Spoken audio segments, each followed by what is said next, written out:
The other thing that we noticed right out of the gate is transparency is of the utmost importance. You're going to feel like, well, we don't want to be truthful, or not truthful, but we don't want to be so transparent with all the details because it's ugly, it's muddy, and we're still working through these things. But to combat the culture of suspicion requires a culture of transparency.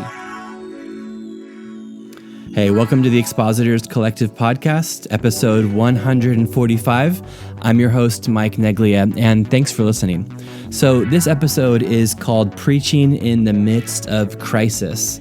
And once you start listening, you're going to see that there's a heavy emphasis on crisis. So this is a webinar that we recorded back in December of 2020. Pastor Thomas Terry from Trinity Church, Portland, speaks to us about the surprising turn of events when the well-known and the gifted previous pastor of that church was exposed for some disqualifying sin that caused him to be removed from the office. And Thomas was called to fill that pulpit. So in this webinar, he speaks with us and with you about the role that preaching took in the shepherding of a traumatized congregation, and so much more. You know, this is the first time that Thomas has spoken about this publicly, and those of us that were at the webinar were so blessed to be able to listen and also to ask questions of him. But for those of you that are listening now, you are going to be enriched, not so much with tips and tricks, but truly hearing a pastor's heart in caring for a traumatized congregation. So I'm going to get out of your way.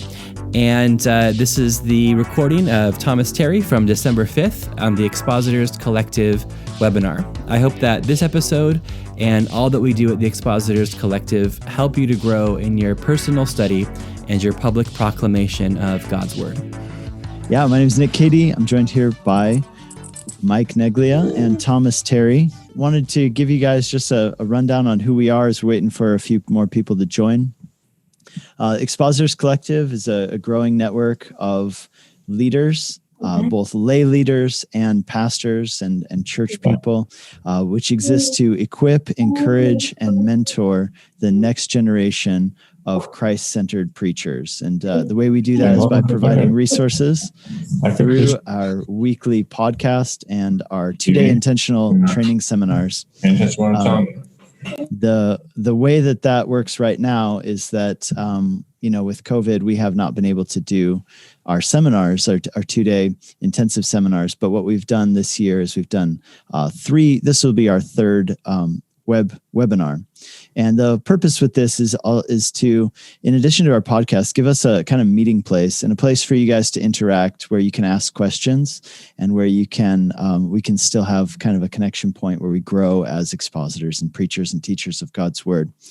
Wanted to just tell you guys a quick update on our steering committee. Our steering committee, if you don't know, exists right now of a few people. It is myself, Mike Neglia, David Guzik, and Pete Nelson. David's here with us today. We're glad about that. Pete Nelson is not here, and we wanted to tell you, please pray for Pete.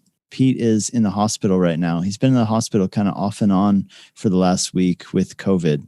And so we just ask that you pray for him. He has some underlying lung issues that he's had for a long time. He has asthma and he has history of pneumonia. So be praying for him. He is not on a ventilator. He's on oxygen though.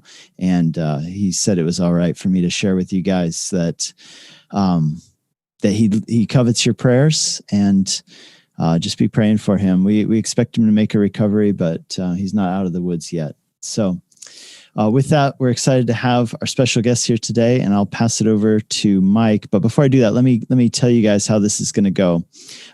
What will happen during this webinar is that our guest, Thomas, is going to be speaking on a topic that we shared with you guys, and he'll go into more detail in a second. But during that, a big part of this is that the latter half of this hour is going to be Q&A. And so what we want you guys to do is be just in the chat all the time, discussing what's being talked about, giving your amens, giving your questions. And then what we're going to do is, as your questions kind of populate that chat window, when it comes to Q&A, Mike and I are going to choose back and forth. We're going to be choosing questions to highlight and have you guys unmute yourselves and ask your questions. So we'll kind of cue you to unmute yourself and then ask your question. But we'd ask that you'd write the question in the chat and make it to the everyone chat, not to like Mike or I personally, but let's just keep all the chats in the entire group chat would be great.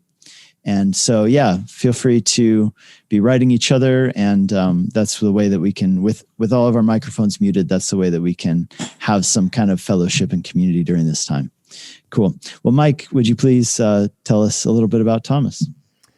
Yeah, absolutely. It's really great to see you guys for the third webinar. You're all very welcome. I know that webinars used to be like exciting and a change of pace. And in these days, Zoom has lost its sparkle, but I believe the content that we have is really worth it. So thanks for prioritizing this and for coming along. To introduce Thomas could take quite a long time, and if I go too long, that will eat into his speaking time. I first was aware of Thomas through his work with the hip hop trio Beautiful Eulogy. Also the Streetlights audio Bible, which I love. I see Silvano's in this group too. He's a big fan of that as well. And in addition to that, he served as the pastor of Trinity Church, an elder first, and now as lead pastor of Trinity Church in Portland. And in the next minute, he's going to tell us the story of how that came about and some lessons that we can learn. So before I just pass it over to Thomas, I'm just going to actually briefly pray for us that we could have ears to hear what he has to share before we move into a time of Q&A and discussion. So if you're able, maybe just put your palms up in a position of just wanting to hear from the Lord. So Lord, I pray that the words from Thomas's mouth and the intentions of our hearts would be acceptable in your sight. O Lord, our strength and our Redeemer. Help us, O Lord. We pray this in Jesus' name. Amen. All right, now over to Thomas Terry.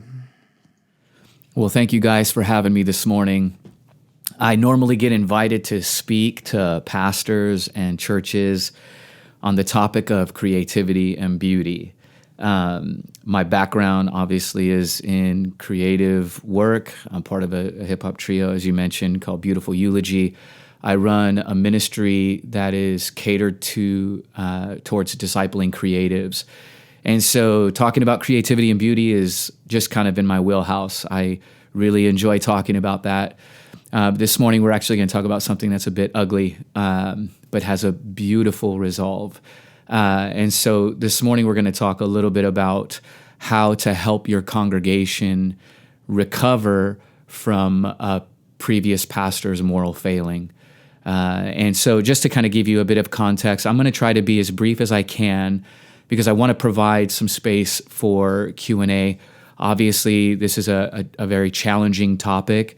As we were going through it, we found very few resources to help us. There wasn't a book out that we know of. There wasn't a lot of podcasts that can help us to work through this. And so I really want to be able to maximize our time and help answer any questions that you guys might have.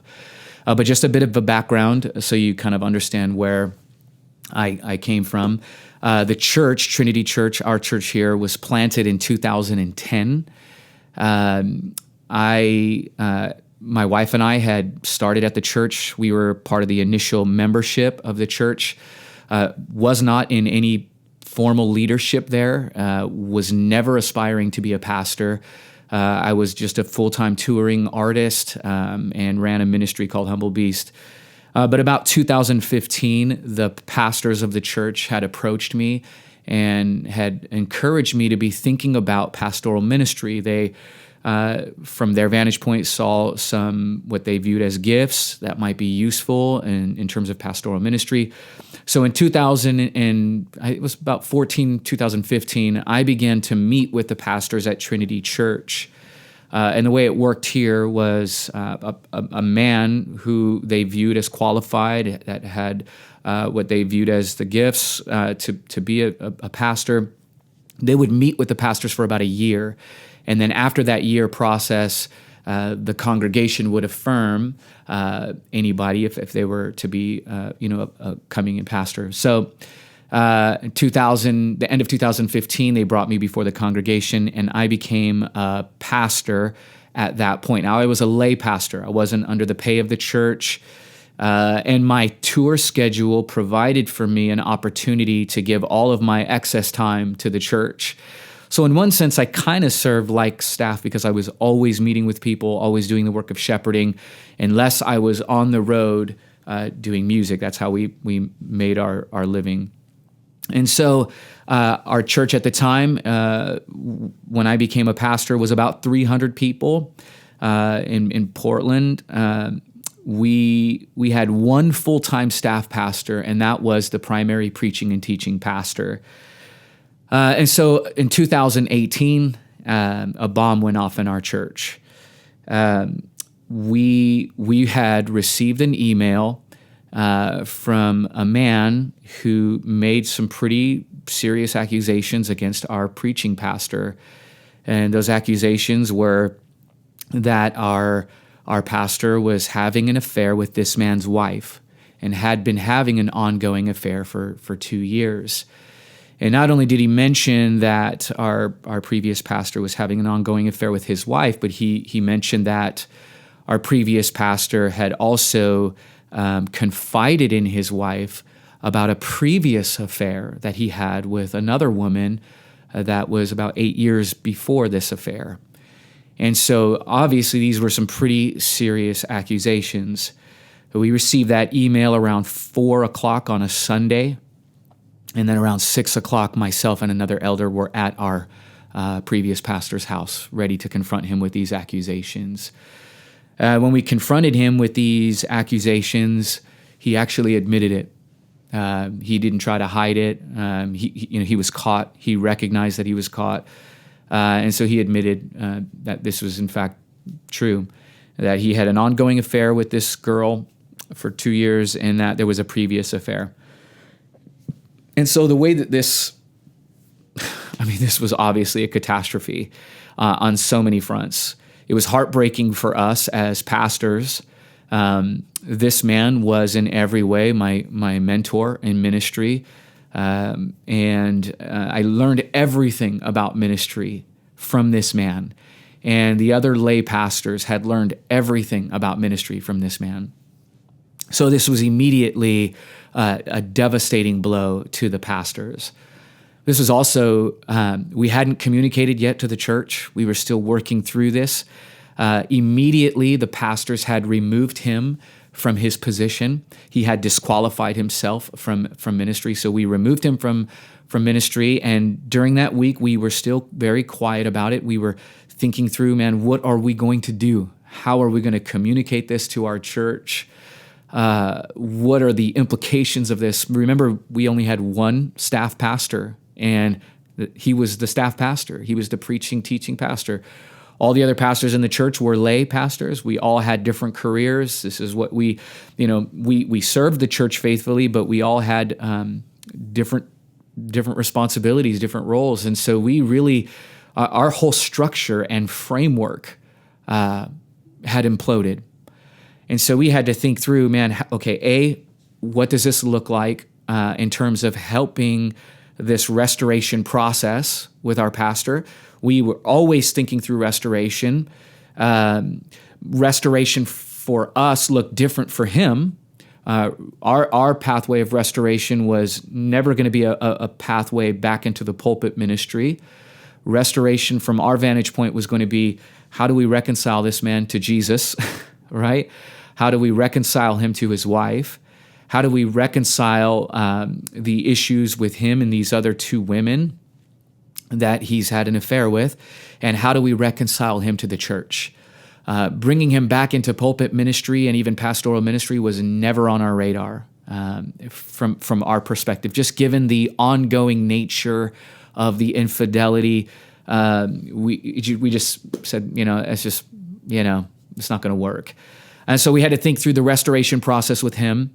We had to think about how do we communicate this to our church? How do we care for our church? And then how do we move forward after this bomb exploded? And so that's what I want to talk through this morning. And I've broken this up into basically 3 sections. I want to talk a little bit about the fallout. So everything that happened here. I want to talk a little bit about the framework, how we struggle to rebuild the infrastructure at our church. And then the last thing I want to do is I want to talk about the feelings. And those feelings are going to be mostly connected to us as pastors. Because those are some unique feelings that I have just not really found a lot of resources to help us through that process, and I felt like it would be helpful to talk through those feelings with you, because I think that the feelings actually apply to any crisis that happens in a church. And so I don't really have... I want this to be more casual. Obviously, this is very emotional. This is the very first time I've addressed this publicly outside of our church. And so there are certain things that I'm going to intentionally not mention because they're very sensitive. The details are sensitive. Some of these details are not public, so I'm not going to make those things public. And when we get to the Q&A section, I'm going to, if I feel like the question is a little bit too shaky or I'm just not ready to talk about that, I'm just going to lovingly pass that question. And so hopefully you guys can understand that. Still a very sensitive topic for me and for my pastors and for members in our congregation. And so one of the things that I'm not going to address in this discussion is our restoration process with our pastor. That's a whole nother discussion. I do feel like it is helpful to talk about that process, but I don't want to deal with that particular issue this morning. That's still an ongoing issue that we're wrestling through. So I'm just going to kind of put that on the back burner and just kind of dive into the fallout, mainly dealing with our people, because as shepherds, I think this is really important for you guys to understand. So one of the things you need to know is that the week this happened, by the grace of God, I had a lot of people that had found out already. We hadn't mentioned anything to our congregation, but there were our previous pastor had a pretty big platform in terms of his preaching ministry. His whole ministry was catered. I mean, he was a preaching professor, and so the seminary got word about everything that happened. There were ministry leaders across the country that had come to find out about this information. So right out of the gate, I was approached by a lot of pastors who had gone through something similar. And so I received an incredible amount of wisdom right out of the gate, which was very helpful. But one of the things that a couple prominent, very influential pastors had mentioned to me is they said, the moment you tell this to your congregation, half your congregation is going to leave. And they said, and then 6 months after the half that stayed, half of them are going to leave. And so this was a very sobering and disheartening reality that we were facing. And it was sobering and disheartening, not because of numbers. I mean, we were at a 300-person church, which is not a massive church. And we weren't concerned with the numbers, but those numbers actually represent families and people that we care deeply for, people that we have prayed for, that we've loved and shepherded for the last 8 to 6 years. And so that was a really devastating reality that we were facing. And they said, we've seen this over and over and over again, and just set yourself up for this reality, because it's better for you to know that on the front end, because that's going to protect your heart. And so we'll actually talk about how that played out in the later part. So what we ended up doing, the first thing we decided to do is that the elders got together and we sought collective wisdom from other ministries and pastors that have gone through something similar, and we began to set up a members meeting for our congregation. Just some nuance here. There was some legal things that we had to jump through. We received a cease and desist letter from our previous pastor's attorney, basically telling us that we were not allowed to mention him by name to our congregation. There was a lot of red tape. It was very ugly. Our ministry association our church association sent us another cease and desist that said, do not mention his name. So we were really working with some really tight restrictions. But nonetheless, we carefully spent a week drafting word for word a manuscript that we were intending on communicating to our congregation. And so what we did was we, without mentioning his name, expressed all of the details of the situation. We felt it was pretty important for us, for the sake of our congregation, for the sake of keeping their trust and not damaging their perspective of pastors in their future. We felt like we needed to be exceedingly transparent. And so we basically, all the elders stood up, we read this statement together, and it was exceedingly painful. Probably the most painful experience I've ever dealt with. You have all of these people in your church. Now, we are a very tight family. And here you're having to read this to your congregation, and you're just hearing the weeping from people, the gasping of air, the shock, the complete disorientation of what has happened.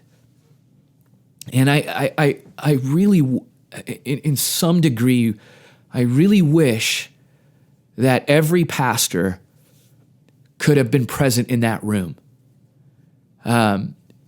Because I think if pastors knew or heard or captured the ethos of that room in that moment, that would be in itself a safeguard for a moral failing. I mean, you would assume that their allegiance to Jesus would keep them protected, but obviously that's not the case. But for them to hear the weeping and the devastation in the congregation was so overwhelming. But nonetheless, we did it. We communicated it with tears and sorrow, and you could just see one by one different responses in the congregation. We opened up the congregation. We put elders in different places of the room. We got 3 women deacons in our congregation, and we put them downstairs so that if there were women in our congregation that didn't feel comfortable engaging with the men in our church, they could go and they could speak with a woman deacon. We were very sensitive as to how this could have impacted the women in our church and their trust towards spiritual leadership. And so we just said, we're going to stay here until every last one of you can talk with us. If you want to talk to us. We opened up the forum and had people communicate their feelings, and that was devastating. And what we saw, that there was anger, a strong sense of betrayal. Some people were just utterly upset. Like, how could he do this? Some people were just heartbroken. They were just heartbroken. They couldn't even put into words their feelings. We saw immediately this created a culture of suspicion in our leadership. That was a predominant. There was a predominant culture of suspicion in our congregation, and it was very interesting to see that the other elders who had faithfully served these people, because of the moral failing of their lead pastor, they were just suspicious of all the pastors, and then it was an overwhelming sense of fear, like what's going to happen to our community, what's going to happen to our family. And so we began to, after that was just a long ongoing process of a year and a half of consistently meeting with people, helping walk through that. And so I'll begin. So that was the fallout. And so I'll begin to talk a little bit about our framework, some of the things that we did to help our congregation, to help our people. And so immediately we not only prepared for triage. Obviously, you're going to have all these people responding in all kinds of different ways. It's a very traumatic experience. So we needed to prepare for triage so that we can care and counsel various people in our church. But at the same time, we also had to rebuild the whole structure. We had no staff. We had no more preaching, teaching pastor. So we had to figure out, how do we gently care for our people? But then how do we rebuild from the ground up? So this was a very challenging and complicated situation for us. And so really, there is nothing that prepares you for this. Pastors are never thinking about this reality. When everything is good and, the church is growing and people are growing and people are becoming, you're finding new people who are coming into the faith. People are being baptized. You're only thinking about the good things. And you should. Those are great things, but you're never really thinking, what if our pastor has a moral failing? And so it's just not even in your paradigm. And so you're not prepared for the tanking of your church after a moral failure. And so the first thing we did, the first thing we decided to do is we reached out to other pastors in our area that we trusted, faithful pastors who led gospel congregations. And we just reached out for help. And this was one of the most helpful resources for us to do. So for 6 weeks, we had other pastors come into our church to fill the pulpit. And that was helpful for us in a couple regards. One is that bought us some time to not worry about the pulpit ministry, but to think through, okay, where we're going. So for 6 weeks, that gave us a little bit of breathing room.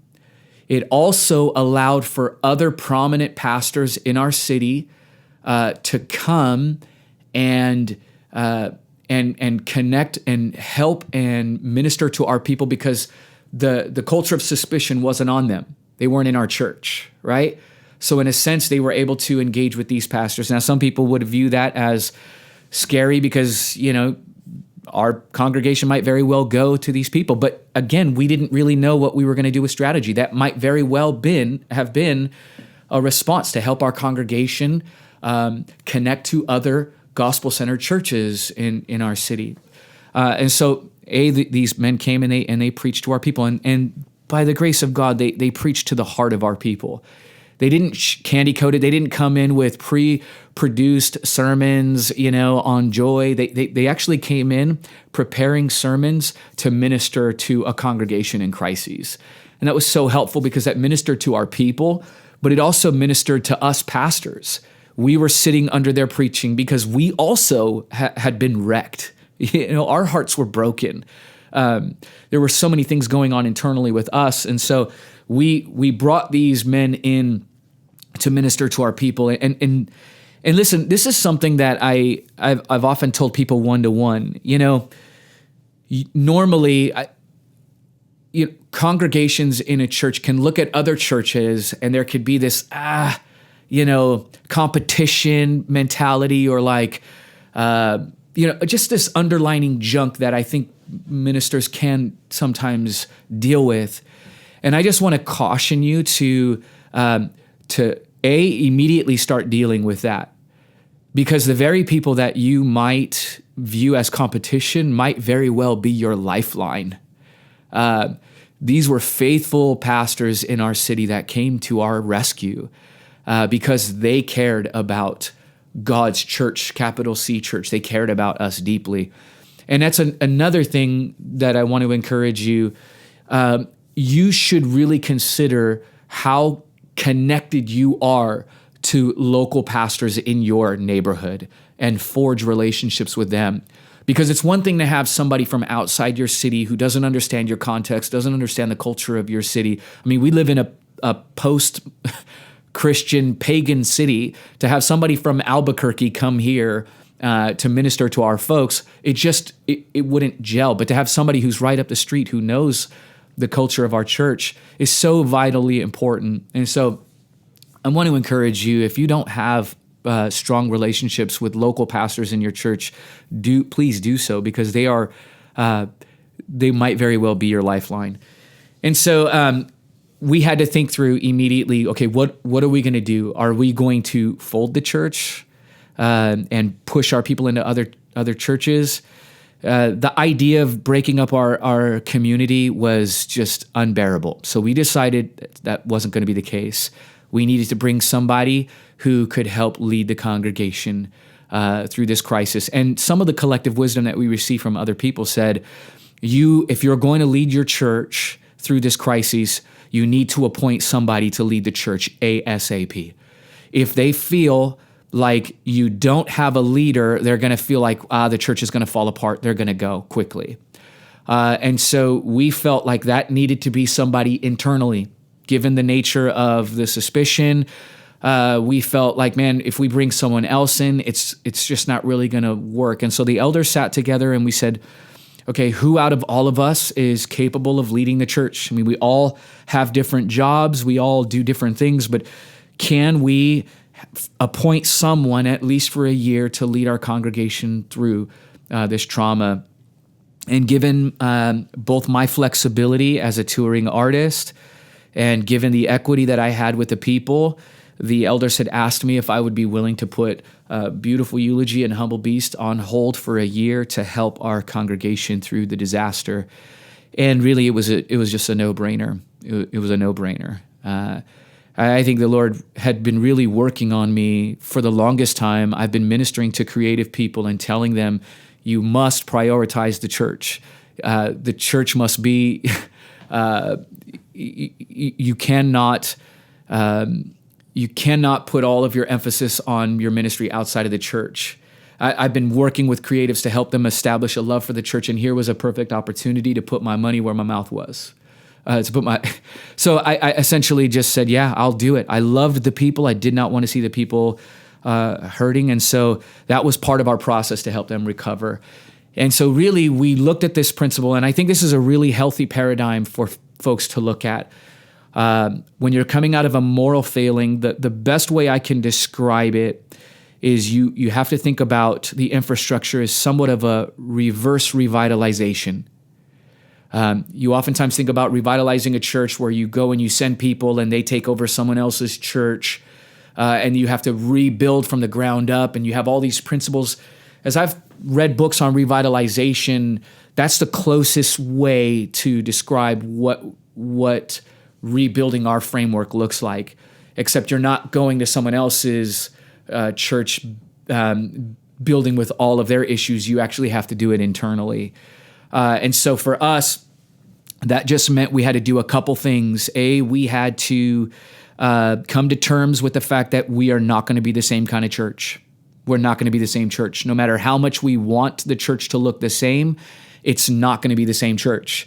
It has to be revitalized. It has to be reshaped. Something that other wise pastors told us is that the DNA of the church is going to radically change because the culture of the church was largely shaped by the primary preaching and teaching pastor. And that I found that to be very true. Jeremy Pierre and Deepak, what was his last name? Raju, they wrote a book on the pastor and counseling. And he has this quote in this book that says, as the pastor, you are the primary shaper of the church's culture. Because you preach most frequently, your beliefs and values are more influential in steering the culture of the church. What matters to you usually defines what matters to the church. They go on to say that this influence is of grave privilege. And I've come to realize that is true. The primary preaching, teaching pastor usually shapes the ethos of the culture of the church. And our previous pastor created a culture here that was largely shaped on pulpit ministry. I mean, that was his deal. His whole thing was teaching people to be preachers. And so the pulpit ministry was exceedingly polished. And it was very good. The preaching was just really top notch. And so the whole culture of the church kind of centered around that. Well, we realized this dude was a beast. We're not gonna be able to compete with that kind of polished pulpit ministry. So we're gonna have to shape culture differently. And nor did we want to have that as the primary culture in our church. We wanted something that was more centered on the life of the church. Establishing healthy Christians, discipleship. That was more our culture that we wanted to breathe into this new church. And so I'm trying to be quick here with our time to give room for questions. But one of the biggest challenges that we felt was speed. This we felt was very, very tricky because you have to care and counsel people through trauma. Through their distrust, through their suspicion. And if you do things too quickly in terms of revitalizing, you actually impede your ability to counsel these people well. So you have to be slow and patient and gentle with your congregation. Now, you have to do that while simultaneously rebuilding an infrastructure. You have no staff, you have no preaching and teaching primary pastor. And so really you have to move in a sense of variable speed, slow for some things, super fast for other things, constantly adjusting that speed dial that says, okay, we're moving too quick here. So part of the infrastructure can't be worked out because it's just too quick. So we're going to have to take a L or a loss on certain aspects of rebuilding our structure for the sake of the overall health of our people. So holding those two things in tandem, slow care, counsel, quick building of infrastructure is something that is very tricky. And I think it really is largely dependent upon the vibe of your church. If your church is willing to say, okay, let's go, let's move forward, you're going to know that by virtue of one-to-one counseling with people. They're going to tell you, this is not what we signed up for. Everything is moving too quickly and it's too jarring. And so speed is a very practical and important reality for you as you think through that. The other thing that we noticed right out of the gate is transparency is of the utmost importance. You're going to feel like, well, we don't want to be truthful, or not truthful, but we don't want to be so transparent with all the details because it's ugly, it's muddy, and we're still working through these things. But to combat the culture of suspicion requires a culture of transparency. You have to be transparent with your people. If they sense in any way that you're hiding things from them, it's only exacerbating their feelings of being lied to by their former previous or their previous pastor.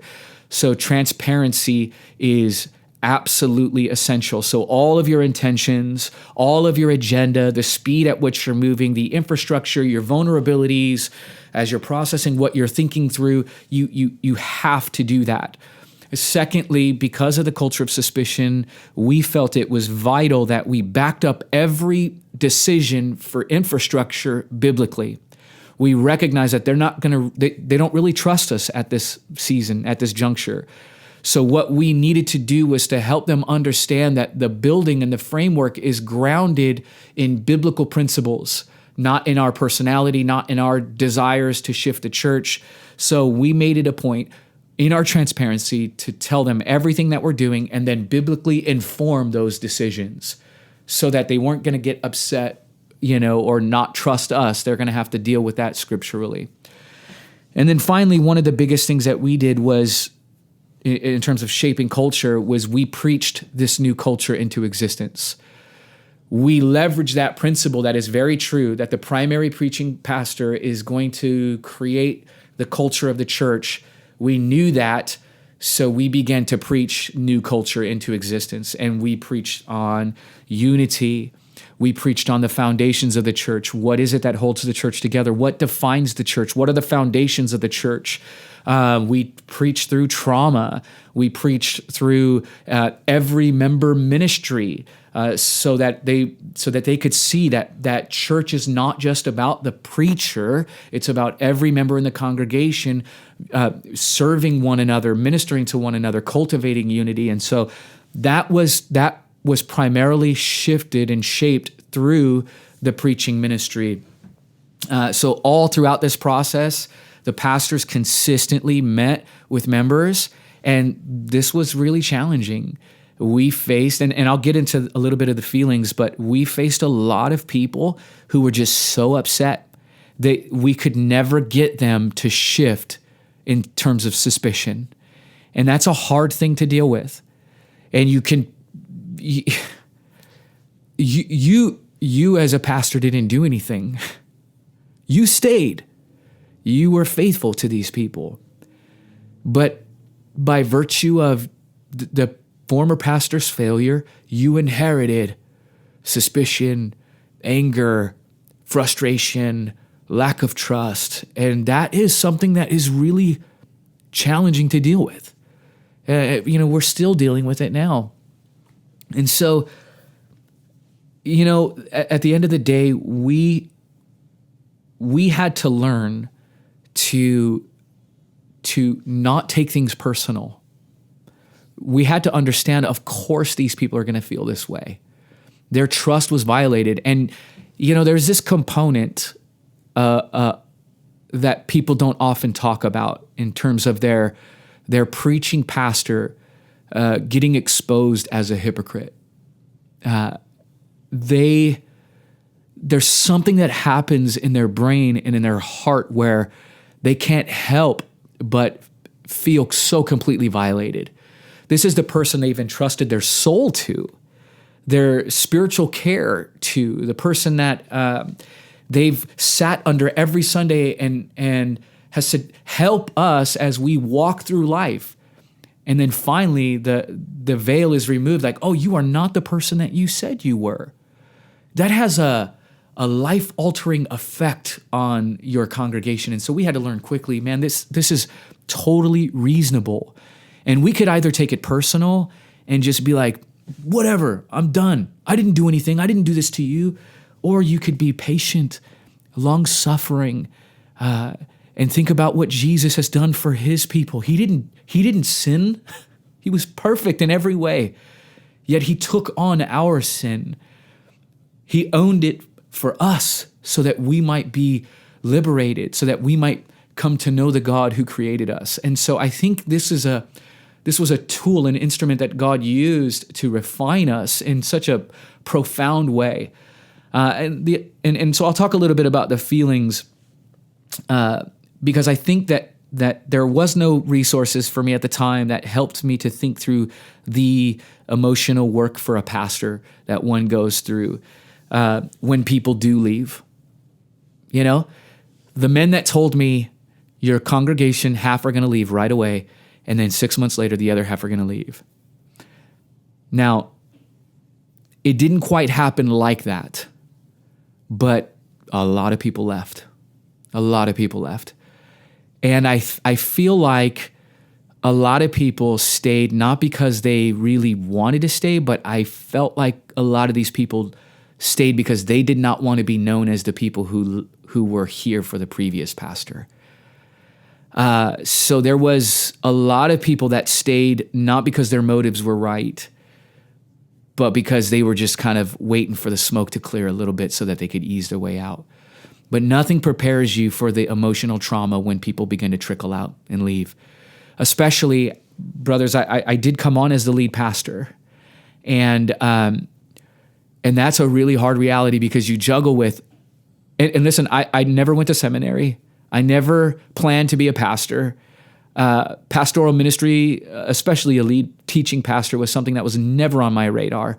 And so you can't help but feel all of your insecurities come to the surface. Like, oh, I'm not good. I'm not good enough as a preacher to keep these people. I'm not good enough as a pastor to hold these people together. Obviously, my unique burdens and vision for the church doesn't correspond with these people, and so it just becomes overwhelmingly difficult to deal with. And when it happens consistently, and you just hear about people disenchanted with the rebuilding, brothers, it is emotionally, you just begin to heal, and then your heart rips again. You begin to heal, your heart rips again. And you begin to heal, and it rips again. And that kind of, it builds in you a sense of callousness to where you almost don't want to care because it's too painful to care. But by the grace of God, he has, in so many ways, helped me and the other pastors to continue to care. We have learned the difficult tension of having thick skin and not taking everything personal, but at the same time being sensitive and loving towards your people and emotionally engaged. And that's something that is vital for you. If you let the emotional insecurities run you, you're done. You're done. And the people they're gonna recognize you're done because you're gonna be irritable. You're gonna take things personal. Listen, I want to say this because this is something that I've had to learn over, and this has been over the last 6 months. I've learned this. People leave for a variety of different reasons. Trauma impacts people in a lot of different ways. Not everybody leaves because you're not as gifted as a preacher as the last person. Not everybody leaves because, your unique perspective is, or influence on the church is not what they signed up for. People leave because it's too painful for them. They come in the building, they're just reminded of what things were. People leave because the new vision of the church is not what they signed up for, and that is okay. That's okay. Part of what I had to learn through is help people who are not ready to walk through this, figure out, okay, where is a healthy church for you to go to? And let's begin to move you into a place. Because if you're not flourishing here, my job as a pastor is to find a place for you to flourish as a Christian. I think it would be good for them to stay, but at the end of the day, if it's better for them, it's less emotional. So I've had countless lunches with these pastors who came to rescue us in the beginning. I've been able to walk through with them and say, hey, this is a good brother or sister. This is a good family. I need you to care for them. Here are the unique things that they're wrestling with. And I think that you can do a better job pastoring them because when they're here, they can't get over the culture of suspicion. And that's okay. That's okay. I love them enough to say, you're going to flourish here. And then the other thing is just the insecurities, brothers. You must be reminded and you must hold firm to the reality that it is the Lord who builds the church. It's the Lord who builds the church. It's not about your programs. It's not about your preaching. It's not about whether you did everything the right way. If you begin to anchor yourself to external methods to be the measuring stick as to whether you're being fruitful in ministry, it's going to be way too overwhelming, especially in a moral failure. It's going to be way too overwhelming. You're going to be bent to people please because everything is going to be built on whether people stay or they go. You have to confront those insecurities. You have to know what it is that you're doing, who you're doing it for, and evaluate your ministry fruit on the basis of the way Scripture determines spiritual fruit, not on external methods. And so the Lord was exceedingly kind to this church. We did lose a lot of people. We lost a lot of people.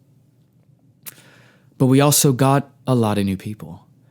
And one of the greatest encouragements for us is having new people that have come who have no paradigm for where we were 2.5 years ago.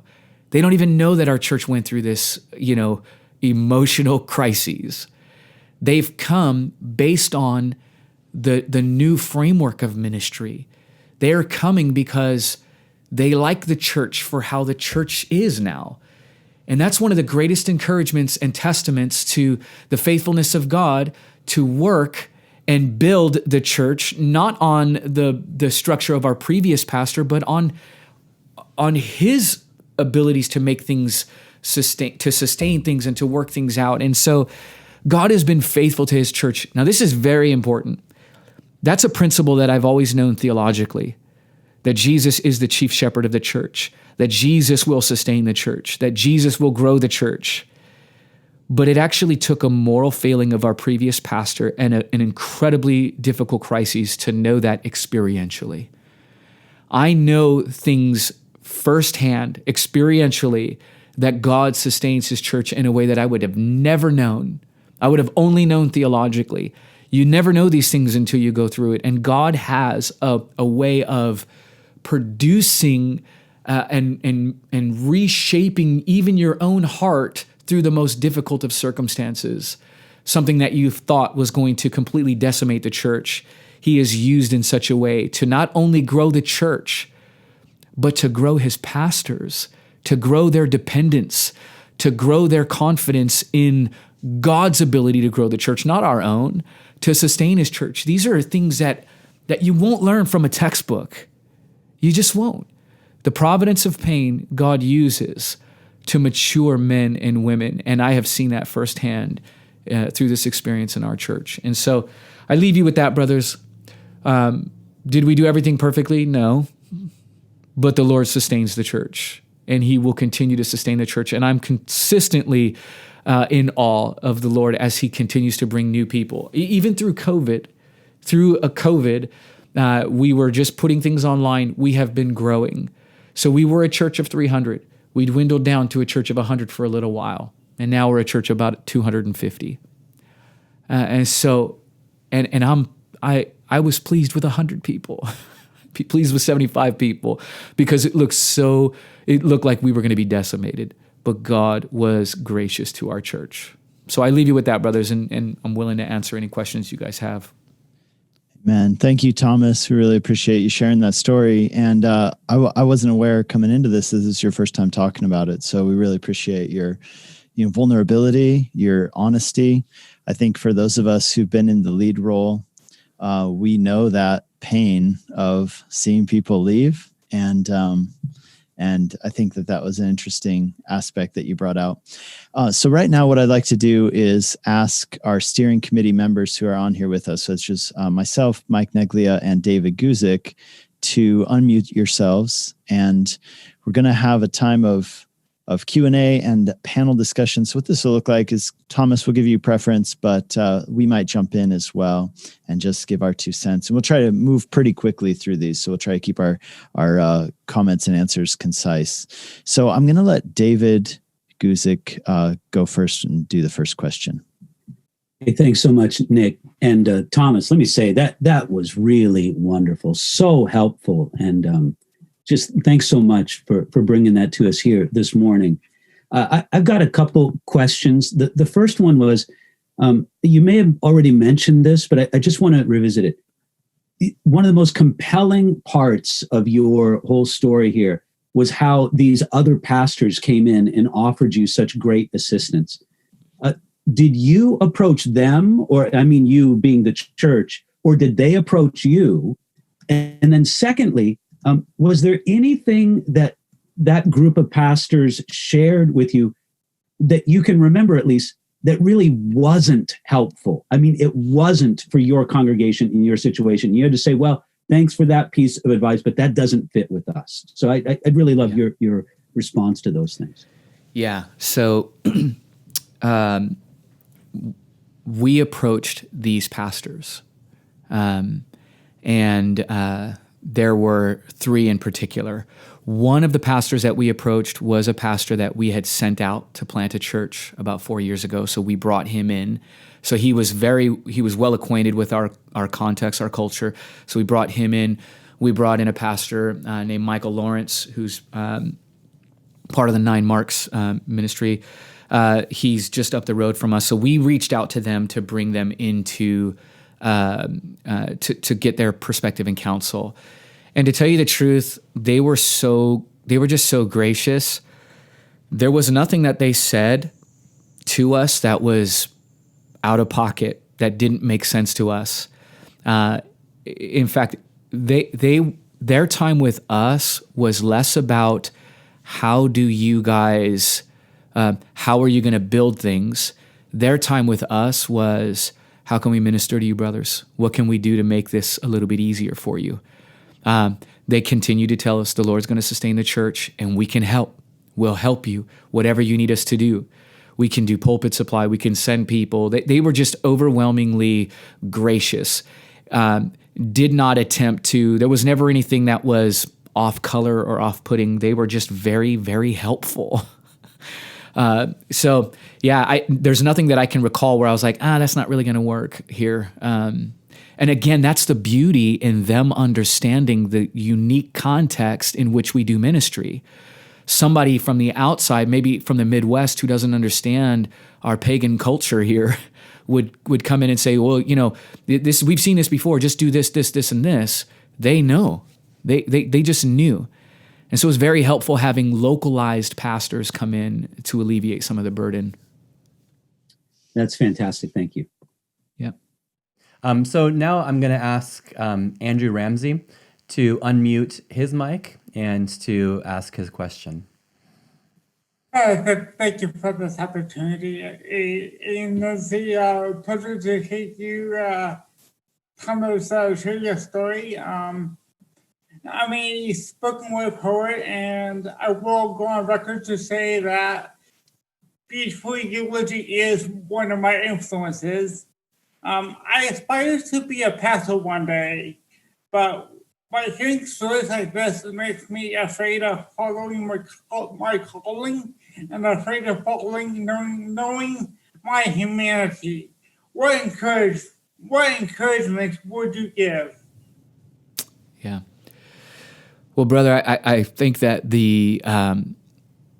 I think you have to know that there's three components to know about ministry, to know if with certainty if you should be doing ministry. One is, do you have the internal call? Obviously, it seems that you have the internal call. Do you have other folks outside that are affirming your giftings, that saying, people that you trust to say, hey, I think you should pursue it. And then finally, providential opportunity. So those are the three things that I would say to encourage you to persevere. And if you have those three things going with you, then just know that God will be with you every step of the way. It's not going to be easy. Ministry is, I've learned this over the last 3 years, ministry is very challenging. If I would have known beforehand the challenges that would occur in ministry, I probably would have never signed up for it. But on this side of it, seeing how God produces in you and grows you and changes you and keeps you dependent, I'm not afraid of moving forward in ministry in any way, because I'm never on my own. I'm never on my own. Even if it's dark, the Lord is walking with you through ministry, and He keeps you dependent. He just does it. And so I've learned to rest my confidence on His sustaining work and less on my own confidence. If I was banking everything on my own confidence, well, I'm emotionally bankrupt. I'm insufficiently capable. I just can't do it, dude. I can't do it. And I think that's the consensus of every pastor that I know. Every time we engage in ministry, we're always thinking, man, how could the Lord use a fool like me to do this ministry? I'm not fit to do this. And that's the beauty of God uses broken people to make much of Him. And so He'll do the same for you, Andrew. Cool. Thank you. Hey, I'm going to queue up Michael Payne right now to unmute yourself. Mike, could you read your question? Yeah, sure. Thanks so much, Thomas. It's hugely helpful. What you shared with us, sharing your heart, just the insights that you have. I think there's so many takeaways. My question was just during that 6 weeks when those pastors came in, can you recall, it might be hard to remember, some of the key biblical passages or biblical takeaways that they brought, that they really shared with the congregation, that kind of you felt really stuck and really kind of helped move people through the situation? Yeah, I'm just looking up online really quick some of these, because I think they approached it more from a topical perspective. But let me just pull some of these really quick for you. And I'll tell you what was most helpful. So Michael Lawrence preached a sermon that was so helpful. It was called The Anger of Grief, and that was on Lamentations 2, verses 1 through chapter 2 to 22. That was very helpful.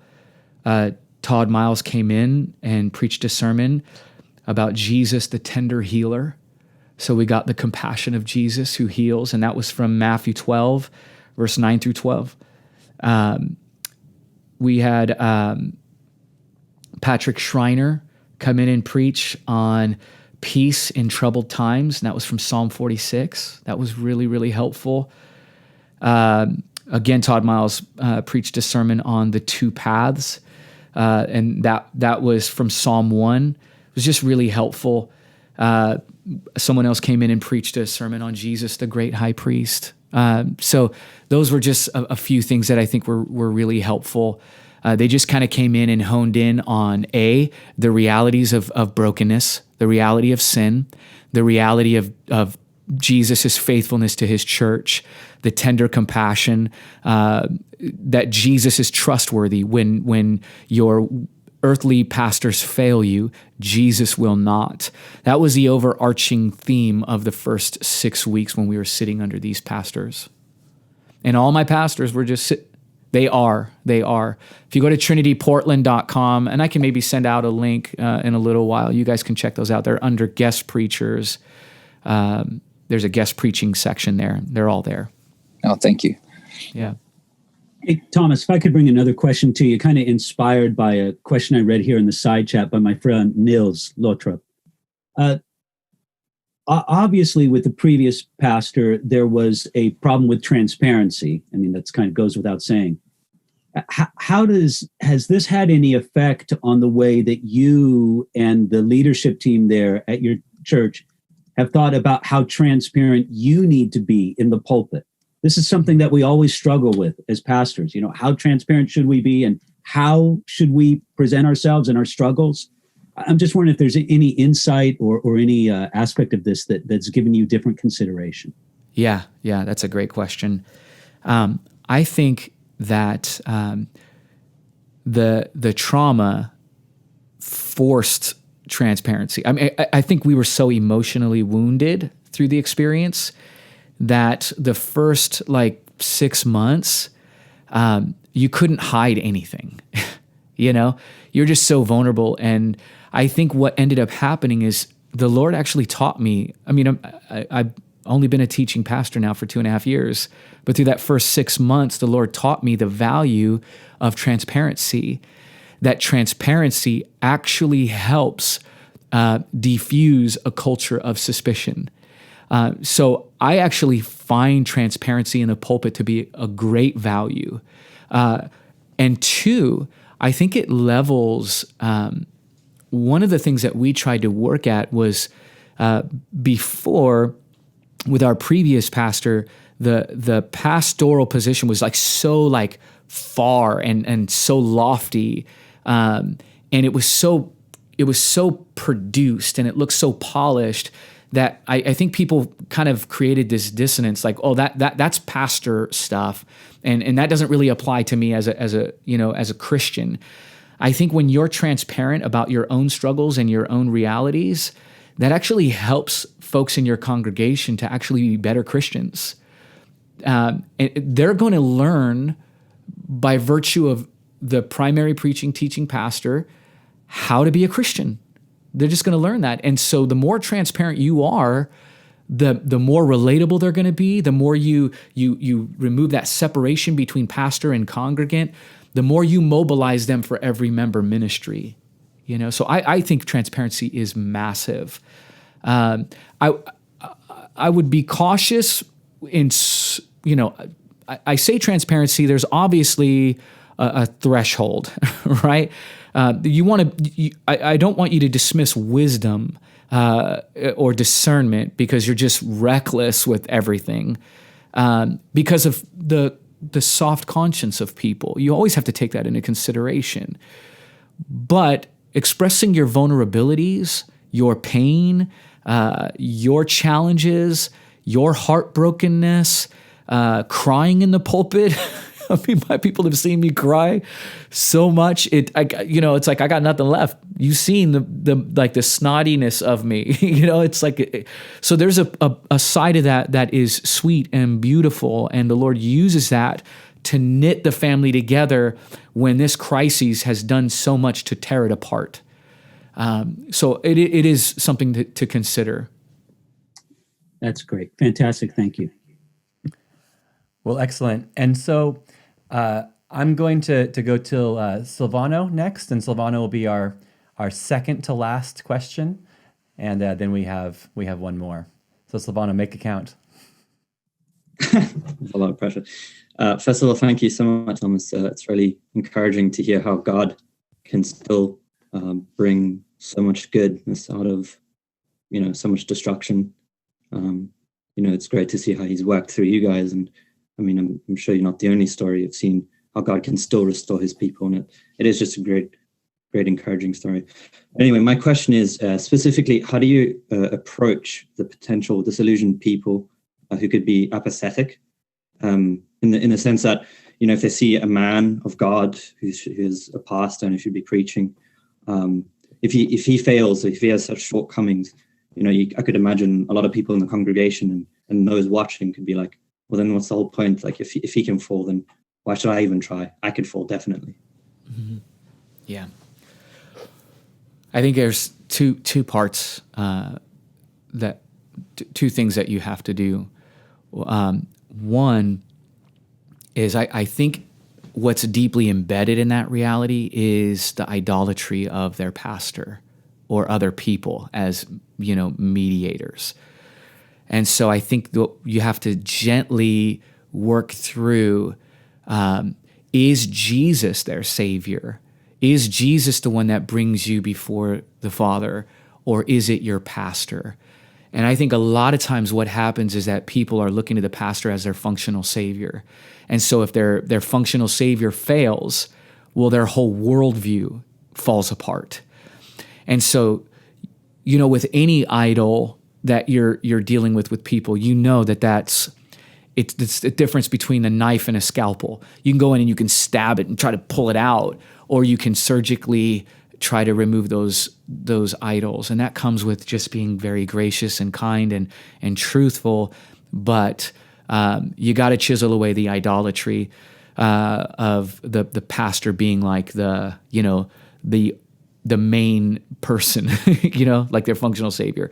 Secondly, I think that intentional time and transparency actually helps them.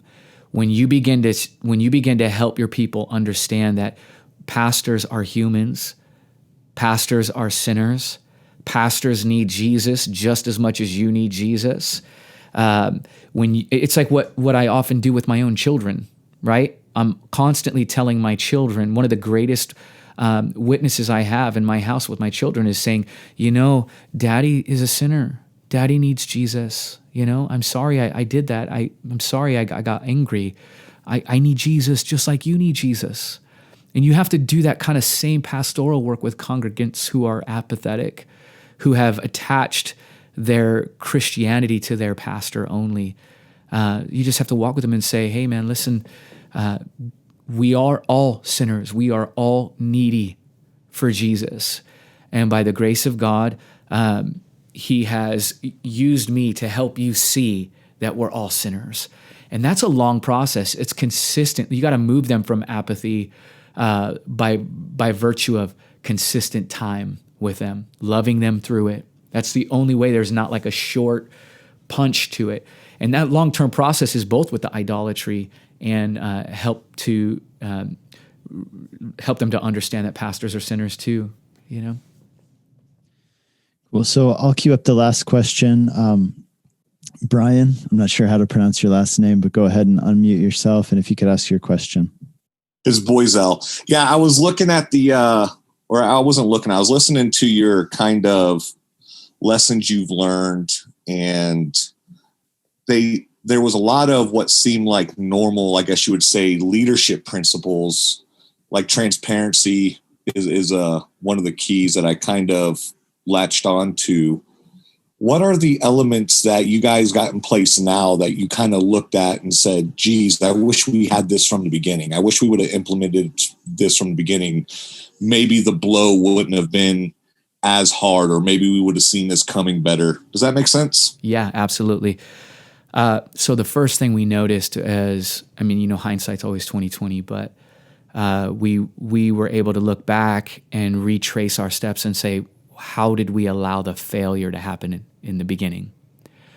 And I think that there was a culture among the eldership that kind of just entrusted that the lead pastor was like sufficient to make all the decisions, and he was kind of like on his own. He was on his own, really. So we would functionally say that we were a plurality of elders, but it was really more of like a first among equals kind of scenario. We weren't asking hard questions of the pastors. And so that was the first thing that we realized. Now with our elders, we're asking questions like, what's your thought life looking like? What's your sex life looking like? Are there anger issues? Are there any sin patterns that you're aware of? The transparency begins first and foremost with the other pastors. And then really creating a culture of eldership where all of the pastors are equally invested.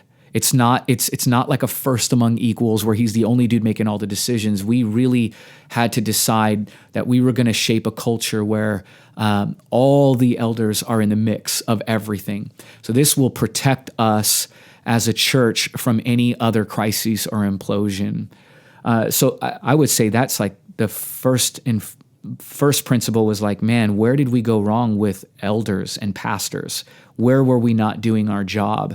And that's just a paradigm that I think a lot of people aren't thinking of, because you're never thinking about like, well, what happens if someone falls off if someone falls off, what happens? You're always just looking at pastors and thinking, good job, great sermon, you did great, you're doing good, but you're not asking those hard questions like, what's your sex life looking like? That's a huge question, right? That should tell you something. That should be an indicator. What's your marriage looking like? What's your parenting looking like? Because a moral failing isn't just it doesn't have to do with it only adultery, So we've learned that that's a huge principle. Some other things that we've taken away is that there was, in many ways, very little comm lines to the congregation. It was more. It's hard to describe, but there was more emphasis on our church at the time around the pulpit ministry. So it was very spectator driven, whereas now. Our culture here is we're much more communicative. We're much more involved in the process. The preaching is one aspect, and it's a powerful aspect, but it's not the only aspect. And so we have spent a lot of time helping to build our comm lines and building other systems to help our congregation not be so pulpit centric, if that makes sense. So those are just some of the things that we've worked on really hard over the last 2.5 years. Oh man. Well, thank you so very much, Thomas. Thanks for giving us not only this hour, but these 14 bonus minutes as well. I'm sorry. Hey, listen, I don't think anyone minded. Thank you so very much for this. This has been so valuable. So for everyone, I hope that this webinar and all that we do at the Expositors Collective helps you to grow in your personal study and your public proclamation of God's Word. I'm going to hand it over to Nick, and he'll guide us in a show of appreciation. Yeah. Guys, stay in touch with us through the podcast and through the private Facebook group. If you're not part of that, then we want you to be part of it. So you can email us, expositors@calvarychapel.com, or you can just look us up on Facebook and message us there. And guys, so what I'd like you all to do now is unmute yourselves And let's all just kind of give a cacophony of thank yous at the same time, okay? And a round of applause for Thomas. So thank you, Thomas. Thank you very much. Yeah, thank you, Thomas. Thank you. Thomas. Fantastic. Grace and peace. Thank you very much. Thank you. Thank you, Thomas. Good job. God bless. Thank you, guys. Well done. Thanks for putting it all together. God bless you guys. Take care. Wow. Well, thank you so much again to Thomas for really sharing from his life with us. So thanks very much, Thomas. We appreciate it. All right. So episode 146 is coming out next Tuesday. And so I always want to encourage you to make sure that you are subscribed. We are here on the audio. We also have a YouTube channel, which some of you may prefer to be able to watch as well as listen. But make sure that you're subscribed in whatever way possible to make sure that these episodes are delivered to you every Tuesday. And here's episode 146. I had a conversation with Drs. Karen Mason and Dr. Scott Gibson about their recent book called Preaching Hope in the Darkness. The book is about how pastors and preachers can care for those that are contemplating suicide, survivors of those that are left behind after a suicide, and many other things. So this is a heavy conversation, just like the one that you just heard, but we really want to preach hope into the darkness. So I'm going to leave you with a clip from that conversation and encourage you to make sure that you're subscribed so that it automatically comes to you next Tuesday. All right. God bless you. And I think it's really important to understand that suicidal people don't want to kill themselves as much as they want to escape this just unbearable pain that they're experiencing. And I think you could make the argument that in the case of especially Elijah, Jonah, to some extent, and we'll talk about Jonah at the end of the book of Jonah in Jonah 4, right? When Nineveh didn't get blown up, which is what Jonah was hoping for,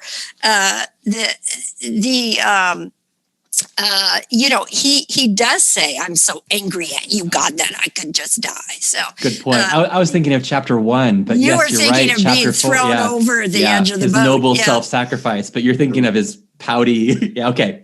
Yeah, angry, kill me, God, because I am not happy.